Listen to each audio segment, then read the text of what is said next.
Welcome to Blizzard Fire. We hope this video helps fire up your solution. You begin with low power, 4x or 10x, because it gives the widest field and avoids crashing the objective. Place the slide, center the specimen over the light, and open the condenser slightly. This increases contrast.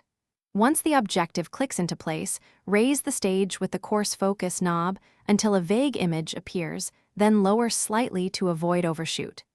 Make sure the light intensity is comfortable. This helps your eye adapt and makes subsequent focusing finer and faster. After you have a centered, rough image at low power, rotate to the next higher objective gently. Hold the slide so the area stays centered, otherwise you lose the subject. Use coarse focus if needed, but rely primarily on the fine focus knob to sharpen details. Small turns matter. Once focused, tweak the condenser height and iris diaphragm to balance brightness and contrast. This reveals structural detail.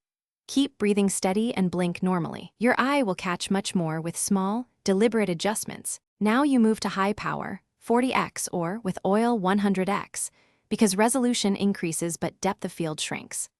Apply immersion oil only to 100x and then rotate the objective into place. Use fine focus exclusively to avoid smashing the slide. Once sharp, adjust light intensity upward and retweak the diaphragm for clarity.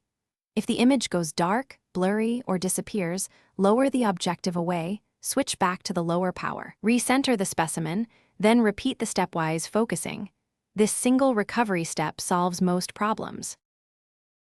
Thanks for watching. If you found this helpful, don't forget to like and subscribe.